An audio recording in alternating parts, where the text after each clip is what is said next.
Hi friends, welcome to my channel Nash Alam. उम्मीद करती हूँ आप सब खैरियत से होंगे।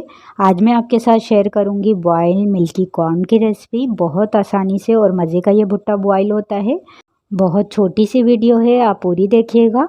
तो चलें फिर बिना टाइम वेस्ट किए इसे बनाना स्टार्ट करते हैं। कॉर्न बॉयल करने के लिए मैंने चूल्हे पे प्रेशर कुकर रखा है ताकि ये जल्दी बॉयल हो सकें। तो भुट्टे का मैंने तमाम छिलका रिमूव कर दिया है, बस ये पतला वाला छिलका रहने दिया है। इसी के साथ हम इसको बॉयल करेंगे।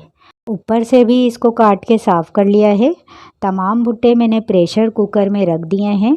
अब इसमें हम पानी डालेंगे। पानी हम इतना डालेंगे कि भुट्टे इसमें डिप हो जाएं। देखें, इस तरह से भुट्टे इसमें डिप हो रहे हैं। अब इसमें बाकी की चीज़ें ऐड करते हैं। हाफ कप मैं दूध डाल रही हूँ, इससे बहुत ही अच्छा टेस्ट आएगा। दूध आप इसमें कच्चा या पका हुआ कोई भी इस्तेमाल कर सकते हैं। फिर 2 टेबलस्पून ऑयल शामिल करेंगे। ऑयल डालने से इसका एक एक दाना खाने में बहुत ही सॉफ्ट लगेगा। 2 टीस्पून हम इसमें नमक ऐड करेंगे। इसे मिक्स कर दें और प्रेशर कुकर की लीड लगा दें। चूल्हे की आंच मीडियम से कम कर देंगे और 30 से 35 मिनट इसे पकाएंगे गल जाने तक।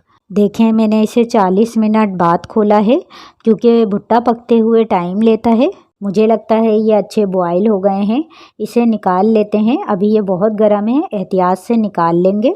जब तक ये ठंडे होते हैं हम इसका मसाला तैयार कर लेते हैं।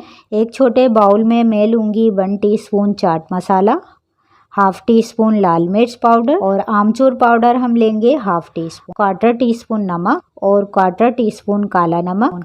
इन तमाम मसालों को हम मिक्स कर लेंगे। मैंने इसे मिक्स कर लिया है, आप देख सकते हैं। अब भुट्टे का जो पतला वाला छिलका है इसे भी हम रिमूव कर देंगे।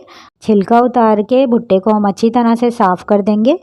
देखें, मैं इसे तोड़ के दिखाती हूँ।